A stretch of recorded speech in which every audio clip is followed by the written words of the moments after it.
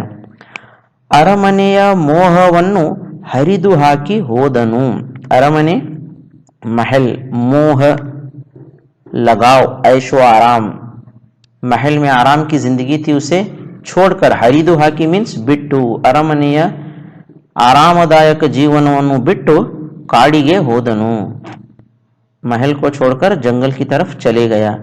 ಗೊತ್ತು ಗುರಿಯು ಇಲ್ಲದಂತೆ, ಗೊತ್ತು गुरी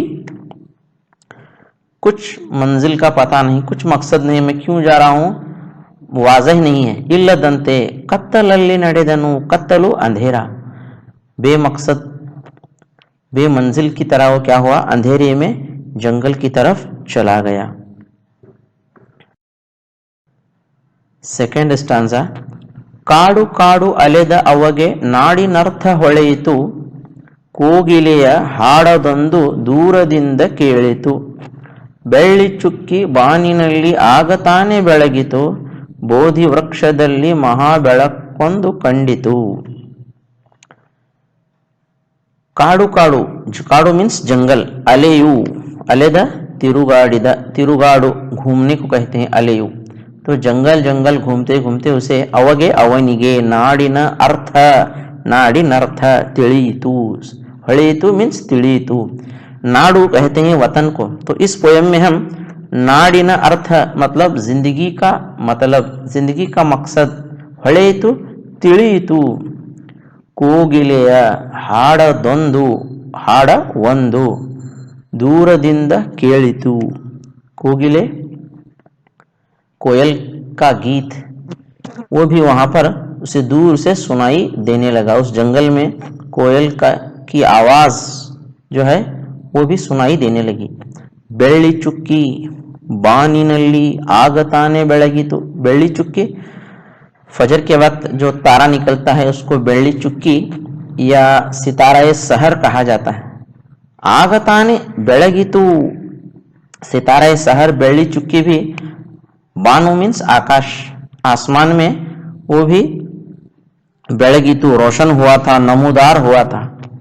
ಬೋಧಿ ವೃಕ್ಷದಲ್ಲಿ ಮಹಾಬೆಳಕೊಂದು ಕಂಡಿತು, तो बोधि वृक्ष के नीचे, उस पीपल के दरख्त के नीचे एक महाबेळकु, बेळकु रोशनी, एक बहुत बड़ी रोशनी नजर आ रही थी।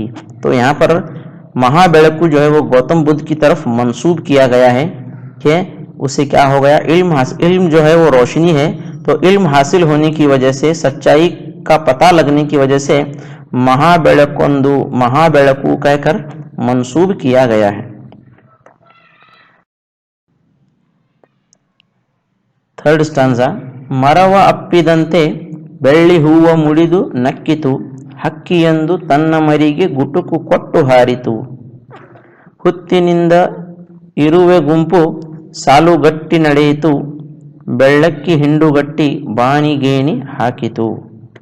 इस स्टांजा में कुदरत के हसीन मनाजिर का जिक्र किया गया है। जहाँ गौतम बुद्ध तपस्या कर रहा था उस वक्त कुदरत का क्या माहौल था, इसकी तस्वीर कशी की गई है।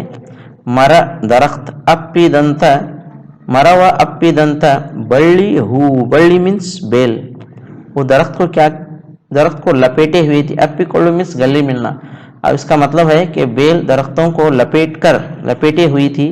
हुआ मुड़ीदु नक्कितु, कलियां उस बेल पर खिली हुई थी। हक्की यೊಂದು, हक्की परिंदा पक्षी, तन्न मरीगे, मरी चूजा, गुटुकु कोट्टु हारितु, गुटुकु परिंदे जो चूजों को दाना खिलाते हैं उसे गुटुकु कहते हैं। तो परिंदों ने अपने चूजों को दाना खिलाकर परिंदे भी उड़ चुके थे। हारितु, हुत्तिनिंद, इरुवे गुंपु, हुत्तु सांपों के घर को कहते हैं जो मिट्टी में घरौंदा बनाया जाता है, तो वहां से इरुवे चूंटियों की गुंपु, एक सालू गट्टी, सालू कट्टी कतार से नड़ेयितु, चूंटियों की एक कतार भी वहां चल रही थी। बेळक्की, बगला। हिंडुगट्टी, हिंडू कट्टी, हिंडू मीन्स ग्रुप। बाणीगेणी हाकितु, बानी बानु आकाश, एनी सीढ़ी। ऐसा लग रहा था कि बगलों का झुंड आसमान को सीढ़ी लगाया हुआ है, यानी एक बड़ी तादाद में बगलों का बहुत बड़ा झुंड जो है वो उस वक्त में उड़ रहा था। फोर्थ स्टांजा, ಕಾಡ ತುಂಬ ಪ್ರೀತಿ ಹೊಳೆಯು ಕೋಡಿಯಂತೆ ಹರಿಯಿತು, ಗೂಡಿನಲ್ಲಿ ಹಾಡು ಹುಟ್ಟಿ ಹೊಸ ರಾಗ ಕೇಳಿತು, ಮಕರಂದ ಸವಿಯಲೆಂದು ದುಂಬಿ ಹೂವ ಸೇರಿತು, ಗಿಡವು ಅಪ್ಪಿಕೊಂಡು ಕುಣಿಯುವಂತೆ ಕಂಡಿತು। इस दौरान काड़ तुम्बी, पूरे जंगल में प्रीतिया होले, होले मीन्स नदी, प्यार और मोहब्बत की एक नदी, कोड़ियंते हरियतु, झरने की तरह बह रही थी। मतलब हर तरफ इस तरह का पुरलुत्फ माहौल बना हुआ था। गूड़ी नली, गूड़ू घोंसला, हाड़ हुट्टी, हाड़ू गीत, नज़म, ಹೊಸ राग केಳಿತು, घोंसलों से परिंदों के चहचहाने की आवाज, सुरीली आवाज आने लगी। मकरंद, मकरंद फूलों का रस, सवियलेंदु, सवियु रस चूसने के लिए, फूलों का जायका मालूम करने के लिए। दुम्बी हुआ सेरितु, दुम्बी भंवरा जो है वो फूलों पर आकर बैठ गया, फूलों का रस चूसने के लिए भंवरे आ गए। गिड़ा गिड़ऊ, अप्पिकोंडू, अप्पिकोंडू मीन्स गले लगने को अप्पिकोंडू कहते हैं। तो यहाँ पर दरख्त जो है एक दूसरे में मिलकर एक दूसरे से लगे हुए थे। कुनियु अंते कंडितु, ऐसा लग रहा था कि वो रक्स कर रहे हैं। कुनियु नाचना, रक्स करना। दरख्त रक्स कर रहे हैं, खुशी के मारे झूम रहे हैं, ऐसा मालूम हो रहा था। तो यहाँ पर गौतम बुद्ध की तपस्या के दौरान इस किस्म का कुदरती नजारा देखने को मिल रहा था। लास्ट स्टंजा, ಕಾಡಿನಿಂದ ಎದ್ದ ಅವನು ನಾಡಿನತ್ತ ಹೊರಟನು, ಪ್ರೀತಿಯನ್ನು ಹುಡುಕಿಕೊಂಡು ಜನರ ಕಡೆಗೆ ಬಂದನು, ತಪಸ್ಸಿಗಿಂತ ಜೀವ ಪ್ರೀತಿ ದೊಡ್ಡದೆಂದು ತಿಳಿದನು, ಬದುಕಿನ ಗೂಢಾರ್ಥ ಅರಿತು ಬುದ್ಧನಾಗಿ ಬಂದನು।